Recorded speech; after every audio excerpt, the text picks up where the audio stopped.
Hello mga Mima! Ayan, isang mapagpalang araw po sa ating lahat at ngayon nga ay araw ng linggo mga Mima ko at syempre, hindi matatapos yung linggo na to na hindi tayo makakapamigay ng konting blessing sa ating mga kababayan. At andito nga mga Mima ko ay nakapamili ako ng limang maliliit na tagsasako ng bigas na mayroon siyang 10 kilo. Ayan mga Mima ko at ipapamigay natin yan sa limang katao na ating mapipili. So tara, aalis na tayo mga Mima ko at maghanap tayo ng ating pwedeng mapagbigyan. Mga Mima, may nadaanan kaming mga matatanda na mag-asawa mga Mima ko at nagbibinta po sila ng walis mga Mima.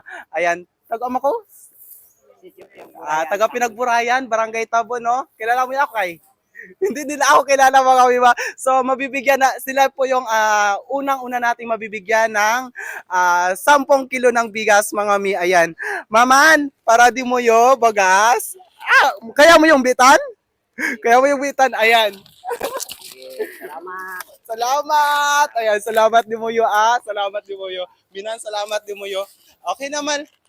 Ayan mga Mima, ito po yung pangalawa nating katribong palauan. Ayan na nagbibenta po siya ng buko. Ano yun? Batang yun. Tagsawin. Tagtalong-pulo. Tig 30 ang isang piraso daw mga Mima. At siya po yung nadaanan natin, nahanap natin na mabibigyan natin ng 10 kilong bigas. Ayan, bigyan natin. Ayan. Mabibit mo? Aray mataktakan mo. Bulanganan. Para di mo 10 bagas, 10 kilo. Salamat agama ka. Taga Pinagburayan. Pinagburayan. Nabgayan daman dun. Mapagdagak walis. Taga Pinagburayan nga. Sige. Angin basta boy. Okay na yan, man. Ayan mga Mima, si tatay. Ayan. Manuang masubodi mo, maman. Ayan. Siya po yung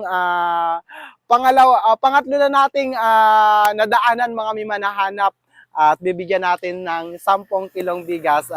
Maman, bagyan tekot bagas para ito di mo. Mabibit mo? Maman, para di mo ita. 10 kilo bagas. Mabibit mo? Taga saan ka? Taga dito ka lang din? Ano? Anong inaantay mo? Ba't nakaupo ka dyan? Bakit kami? Nagbibideo ako. Kilala mo ako? Kilala mo ako? Hindi ka. Hindi niya ako kilala. Kasi kami mga senior. Tapos, anong ginagawa mo dito? Wala ka rin ako sa place. Galing ka sa Bliss. Kuhan kami ng isda. Ba't ka nakaupo dyan? Ewan ko ako dito kasi may isda malapit lang sa bahay. Oo, sige. Namimigay po ako ng 10 kilo. Ay, wag ko. Para po sa'yo. Ayan. Pati parang malapit sa bahay. Saan yung bahay mo? Yan o, sa may kon. Ah, Sa ng baptis. Sige.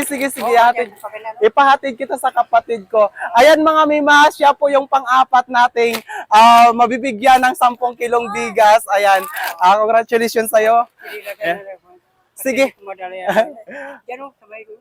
Sa Paganyan. paliko. Oo. Sakay ka na ng motor, tapos magpahatid ka sa kapatid ko. So, sige man. Magantay na lang ako dito man ha. Ibigay mo sa kanya yung mga Mima, bali pinsan ko siya. Kinulit ako kanina. Sabi niya sa akin, ibigay mo sa akin yung isa. Hindi siya ibigay na natin sa kanya. Sayang din. Wag! Ayaw ko magkain ng kain. Dahil nga, ibigay natin. Bigyan mo ako.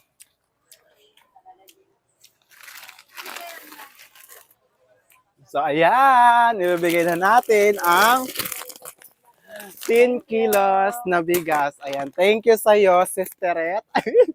Ayan mga Mima ko. Abang-abang po ang susunod kong mga Mima ko.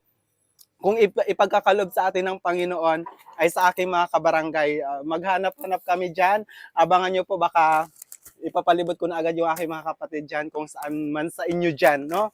So, yun lamang po. Ingat-ingat po tayo palagi. Bye-bye!